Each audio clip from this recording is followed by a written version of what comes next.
За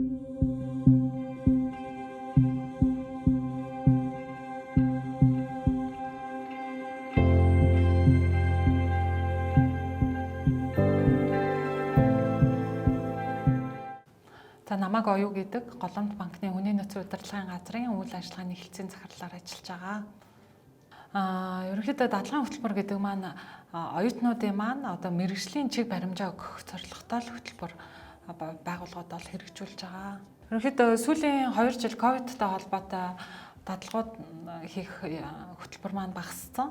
Гэхдээ өнгөрсөн жил бол бид нар 20 оюутан дадлага хийлгэсэн. За гэхдээ зөвхөн одоо дадлага хийлгэх хөтөлбөрөөрөө хязгаарлагдахгүй бид нар оюутны тэтгэлэгт хөтөлбөрөө зарлж ийн, судлаач оюутны хөтөлбөр байна. За хөдөлмөр эрхлэлтийг дэмжих хөтөлбөр гэдэг бусад одоо 3 одоо оюутантай холбоотой хөтөлбөрүүдийг бол хэрэгжүүлж явуулдаг байгаа. Ерөнхийдөө бид ихэвчлэн банк санхүүгийн мэргэжилтэй оюутнуудыг авдаг. Гэхдээ манай банкны давуу тал нь юу вэ гэхээр оюутан бол өөрийн хүссэн чиглэлээрээ бол дадлага хийх боломжтой. Жишээ нь эрсдэл юм уу, зээл юм уу, санхүү юм уу, хууль юм уу, IT юм уу гэдэг ингээ өөрсдөө сонгоод хийх дадлага хийх боломжтой. За дээр нь бид нар дадлагын хөтөлбөрт хамрагдаж байгаа оюутнуудаа бол сургалтанд хамруулдаг, нэгдсэн нэг уулзалт зохион байгуулдаг, оюутнуудаа хооронд нь танилцуулдаг гэдэг зөндөө олон арга хэмжээ авдаг учраас бусад байгууллагуудаас бол давуу талтай байгаа. Оюутнууд бид нар руу ханддаг нэг талаараа нэгс орсон. Нөгөөс орсон нь болохоор бид нар ихтэй сургуулиуд руу судлаач оюутны хөтөлбөрөөр зарладаг байгаа. За энэний дагуу оюутнууд бол орж ирж хөтөлбөрт маань хамрагдах боломжтой байдаг.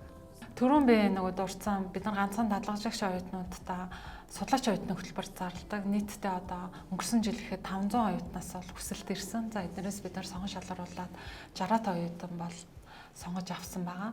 За бидний гол хардаг юм бол багаар ажиллах чадвар ямар байна, хувь хүний хандлага ямар байна, дээр нь одоо хөгжих одоо ирмэлцэл хэрэг байна гэдгийг бол түлхүү хардаг байгаа. За манай банкны хувьд бол эхлээд бүлгийн ярилцлага хийдэг. Бүлгийн ярилцлаган дээр бол бид нар илүү багийн ажиллагаа, хувь хүн өөрийгөө илэрхийлэх чадруудыг нь бол хардаг байгаа. За дараа нь бол ганцаарчилсан ярилцлага. За нэмэлт шаардлагатай бол эсээ бичүүлдэг байгаа. За оюутнууд маань сүүлийн үед бол Монгол хэл бичгийн алдаа айгүйх гаргадаг. За тэрнээс бусдаар бол өөрийгөө илэрхийлэх, сонирхлоо, чөлөөтэй мэдээлэх дээр бол хангалттай сайн байдаг. Мэдээж ярилцлаганд ирж байгаа учраас оюутнууд маань өөр өөрсдөө аягүй сайн бэлтгэх хэрэгтэй. Зарим нэг оюутнууд маань ач холбогдол хөхгүй бие намрын хувцастай ч юм уу тий.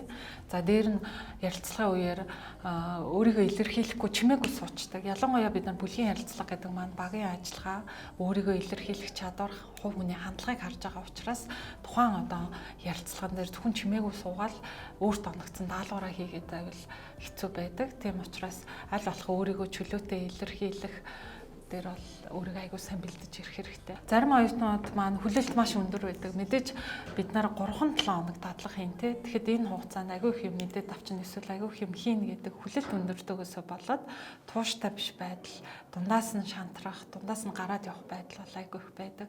Тэгэхээр яг энэ 3 сарын хугацаанд тухайн хүний судалгаа хийх чадвар нь ямар юм, ангиллны орчуулга хийх чадвар боломж байна уу, бие даалт ямар байна. За тэгээд мэдээж сургуулиас өгсөн удирдамжийн дагуу бид нар дадлага хийлгдэг байгаа. Тэгэхээр энэ хугацаанд тэр одоо ажлуудаа өөрсдөө хийх дээр бол аягүй сайн анхаарах хэрэгтэй. За тэгэхгүй бол одоо зөвхөн нэгжээс өгсөн үүрэг даалгаврыг хийжсэн хугацааны эцэст миний удирдамжийн дагуу энийг яаж хийх вэ гэд асуудаг. Тэгэхээр анхнаасаа л дадлага хийхдээ за сургуулиас өгсөн удирдамж юм байна. Би энэ ур чадварууд дээр өөрийгөө сорих шаардлагатай гэдгийг нэгжийн одоо дадлагжуулагч нэгжийн удирдлагатайгаа аягүй сайн ярилцаж тохиролцож байгаа. За дээр нь хугацааныхаа дундуур бол бас яг юу мэдээд сурмаар байгаа гэдгээ бол аягүй сайн илэрхийлэх хэрэгтэй. Тэрийгэ илэрхийлэхгүй зөвхөн одоо орчуулга өгөөд ахаар орчуулгаа л хийгээд явцдаг.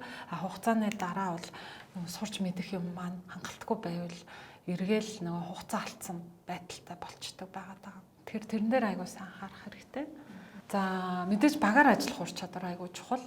Бид нар оюутны ширээн дээр сууж байгаа дан дангаараа бие даалтаа хийгээл үзүүлэл явцдаг. За багийн ажиллагаа мэдээж сургууль дээр хийлгэн. Яг энийг одоо ажлын байран дээр бид нар турших шаардлага гардаг байгаа. Тэгэхээр багийн ажиллагаа айгүй чухал байдаг. За дээр нь нөгөө сурах одоо хүсэл эрмэлзэл айгүй сайтай байх хэрэгтэй байгаа.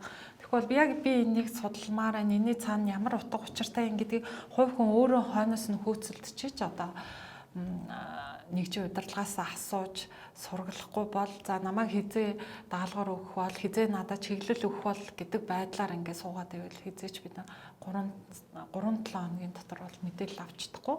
Тийм учраас аль болох нь суурч хөгжих ирмэлцэлтэй байх хэрэгтэй. За дээр нь манай банкн дээр бол ёс зүйн журам бол айгүй чухал байдаг. Яагаад гэвэл банк бол ихтгэлцлийн байгууллага байдаг. Тэгэхээр мэдээллийн аюулгүй байдал чухал байдаг учраас нууц мэдээлэлтэй ажиллах шаардлага гарах юм бол тэрийг бол задруулахгүй байх дээр бол ёс зүйтэй байх нь айгүй чухал байдаг.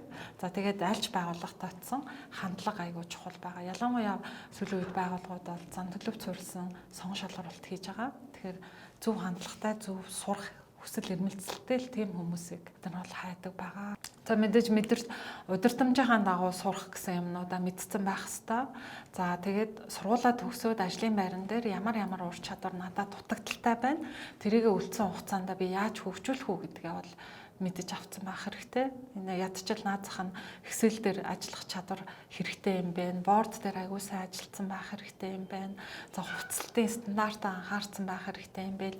Мэйлний стандарт гэж байд юм байна. Ярианы стандарт гэж байд юм байна гэдэг ингээд анхаа шатны шууд ажлын байран дээр ирэхэд надаа ямар ур чадвар дутагдaltaй байна гэдгээ яг л энэ дадлагын хөтөлбөрөөр мэдсэн байх хэрэгтэй. За дээр нь одоо танхимаар багш нарын зааж байгаа сургалтын яг ажил дээрээ яаж хэрэгжүүлэх үү, алдаа оноо юу байна гэдгийг бол айгуу сайн харах хэрэгтэй байдаг. Мэдээж бид нар сонгон шалгаруулахдаа бол хаана дадлага хийсэн, ямар ажил дээр ажилласныг бол нэлээд сайн асууж тодруулдаг байгаа. За тэгээд ялангуяа Голомт банкнд тэтгэлэгт хөтөлбөрт хамрагдсан, судлаач оюутны хөтөлбөрт хамрагдсан, Голомт банкнд дадлагандаа хамрагдсан байх юм бол мэдээж үргэлжлүүлж бид нар авах сонирхолтой байдаг. Энэ бол ямар ч байгууллага бол байгаа. За судлаач оюутны хөтөлбөр бол ялангуяа бид нар чөлөөт цагаараа буюу сурж авах хугацаанд яг ажилтан шиг ажиллаад явдаг байгаа. Тэгэхээр энэ бол бусад байгууллагуудаас илүү давуу талтай байдаг учраас дадлага хийсэн оюутнууд маань судлаач оюутны хөтөлбөрт хамрагдах сонирхолтой байдаг. За тэрүүгээрээ хамрагдчих юм бол бид нар эргээд ажилд авахд бол бүрэн нээлттэй байдаг.